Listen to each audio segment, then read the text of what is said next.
Welcome back to Trial by Podcast, where we break down the latest legal developments, insights, and controversies. I'm Fadi. And I'm Allegra, and today we're looking into what many have described as one of Australia's most checkered and complex legal issues, this being the laws surrounding surrogacy. These laws have been so difficult to navigate and so unsatisfactory in managing the rights and interests of surrogates, intended parents and children born out of arrangements, that finally the Australian Law Reform Commission has decided to step in. That's right. In June of this year, the ALRC released an issues paper consisting of 27 questions for different stakeholders to consider and reply to. Stakeholders range from doctors, lawyers, psychologists, surrogates, intended parents, and even children born to surrogates. The ALRC has also issued a timeline for when they intend to finalise their report, with a discussion paper to be published in November 2025 and a final report to the Attorney General in July 2026. And these will basically canvass all the submissions made and hopefully address the problems with Australia's current surrogacy laws and the best ways to remedy what has been, as you described, a long-standing issue. It's definitely a difficult task given just how many problems exist under our existing framework, with none of them having any kind of easy fix. For example, in Australia, there is no uniform, cohesive surrogacy law, and it's really up to each state and territory to govern the practice of surrogacy and surrogacy arrangements for themselves. For example, in all states and territories, a surrogate must at least be 25 years old, except for in South Australia and an Act where 18 is the minimum age. Another difference is that in every state and territory, except for New South Wales, Victoria, Queensland and Tasmania, you need a legitimate medical reason in order to pursue surrogacy. It can't just be up to the discretion of intended parent or parents. Exactly. And a lot of these differences between states and territories have attracted criticism, not only because do they mark an inconsistency in the current frameworks, but also because they aren't reflective of the values many believe characterize a 21st century Australia. For example, even though same-sex surrogacy is accessible in all states and territories, it's still prohibited in Western Australia. And whilst in the ACT, single women are not eligible to access surrogacy, this inaccessibility is pretty much Australia-wide for single men. And it's interesting because, as you described, Australia's surrogacy laws are very much not harmonious and very much a patchwork, but they do have all one commonality, and that is that commercial surrogacy is illegal regardless of the state or territory you're in. That's right, and this has to do with the fact that in Australia, we regard to the idea of altruism as being the only reason why women should nominate themselves to be a surrogate. Basically, surrogacy should come from a place of selflessness and of wanting to help others.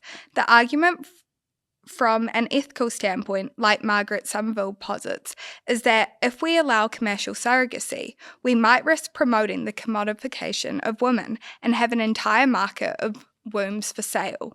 The debate also has a lot of grey areas. For example, if we commercialise the practice of surrogacy, are we in violation of the CROC or the Convention on the Rights of the Child, especially Article 35, which prohibits the sale of children?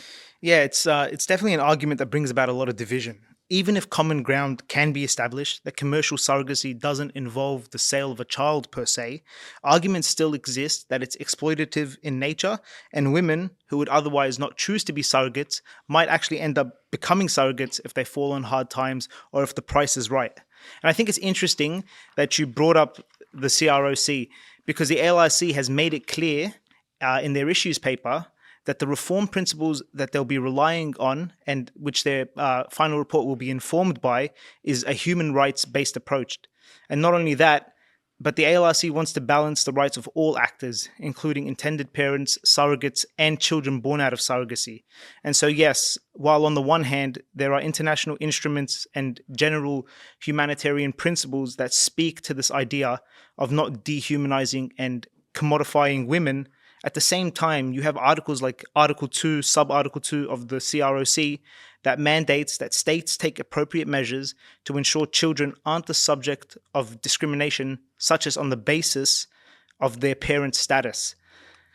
This article becomes even more important when read in the context of international commercial surrogacy and the issues of parentage that attend to that. Definitely. And the conversation surrounding international commercial surrogacy is one that, in my opinion, really kicked off with the baby gammy controversy. As you might know, Thailand was a hotspot for fertility tourism, but after baby gammy was left in the care of his surrogate mother because the intended parents seamlessly did not want a Down syndrome baby, there was quite the uproar which saw Thailand ban commercial surrogacy for foreign residents. Of course, commercial surrogacy involves paying an agreed upon amount by an intended parent for a surrogate, but it's not as if the current system sees surrogates get left with nothing. Yeah, I mean, surrogates are entitled to be paid what the legislation calls their reasonable expenses. And, the classification of these expenses differs between jurisdictions, but it typically includes medical treatment, legal advice, counseling, and in some circumstances, even loss of earnings. Regardless, many commentators argue that this is nevertheless insufficient, or that the legislation fails to capture the entirety of the surrogate's expenses. This is notwithstanding that there is a belief by many, including longtime reform activist Stephen Page, that surrogates need to be paid more, especially for their time and the risk they're undertaking. Page does not argue for a regime where exorbitant prices can be charged and paid, but he calls for what he refers to and what the ALRC even mentions as compensated surrogacy, which, unlike commercial surrogacy, is more regulated and defined, but also offers women more fair and equitable compensation than the current reasonable expenses regime. I feel that this would definitely help with Australia's current problem of there being not enough surrogates, but I don't think it is a total cure. Exactly, and the ALRC makes it really clear what reasonable expenses are, that whilst reasonable expenses are definitely not enough of an incentive to promote more Australian-based surrogates, and that compensated surrogacy arrangements might help with this, it would still do nothing for intended parents who wish to remain anonymous. The lack of education surrounding surrogacy practice in Australia and the limited bureaucracy in international arrangements. Even still, as we alluded to a little while ago, there are still risks for intended parents who solicit and enter into overseas surrogacy arrangements, and this is especially true of problems surrounding legal parentage.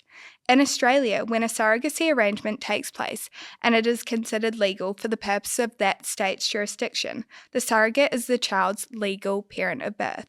The surrogate and the intended parents then go through a judicial process where legal parentage is transferred over. It's pretty straightforward when everything is above board, but it's not so clear-cut when a child is born internationally as part of an overseas arrangement. Whether or not the intended parents can be recognised as the legal parents or parent will depend on the host country of the overseas arrangement. But even then, where that recognition is provided, Australian courts may not feel the same. That's right, and it's definitely important to distinguish parentage from concepts such as parental responsibility and who ultimately has care and supervision of a child. Where the intended parents of children born from overseas surrogate arrangements are not afforded legal parentage, they are still allowed to return to Australia with the child where one or more of the parents have provided some kind of biological contribution. This is this concept of citizenship by descent and was what happened in the case of Bernie Ayres and Dopal. The applicants in this instance applied to the family court for a declaration of parentage for a child who was granted Australian citizenship by descent and who had an Australian passport. But nevertheless, the trial judge refused to make that order, instead granting the Bernie Ayres parental responsibility. And it's interesting because even though he made that order, Justice Berman acknowledged that this was an unsatisfactory order, but expressed that he was bound by the law and the current system until such time as there is legislative change. You're right, that is really interesting because also, whilst Bernie Ayres has sort of established that parental responsibility is the go-to order made by the court has differed in its approach. For example, in Green, Wilson and Bishop, the court declared that the intending biological father was a legal parent. This is despite the fact that the child was born in an international surrogacy arrangement. This is because, all things considered, the court is still duty-bound to regard the child's best interests as its a paramount consideration. On the flip side of that, because commercial surrogacy is illegal and this prohibition applies extraterritorially, sometimes you see matters referred to the director or public prosecutions, as was the case in Dudley and Shetty. However, as noted by the ALRC in their issues paper, no one has ever prosecuted for this crime. Yeah, and it can be seen as a minor victory that no one has ever faced criminal sanctions, but at the end of the day, only being afforded a right of parental responsibility brings about its own taxing set of emotional and pragmatic challenges. For example, whilst parentage is recognized for the entirety of the child's life, parental responsibility ceases at 18, and this has devastating consequences for intergenerational family structures. Additionally, a lot of unanswered questions surround the entitlements of children to estates left by intended parents who die intestate. But of course, I think many intended parents would tell you that what is the most difficult challenge of all, especially emotionally, is that they aren't considered the legal parents of the children they worked so hard to have be their own and for whom they want to continue caring for. At the end of the day, whether you're, a supporter of stricter surrogacy requirements, or you support the law remaining the same, or for the law to completely undergo a 180, I think we can all agree that the task before the ALRC is not an easy one. Definitely. It's an unenviable position to be in, but I'm excited to see what submissions are made and to see all the involved parties have their say, and seriously look forward to the ALRC's publishing of their discussion paper. We hope you enjoyed this edition of Trial by Podcast, and maybe you learnt something about surrogacy you didn't know before.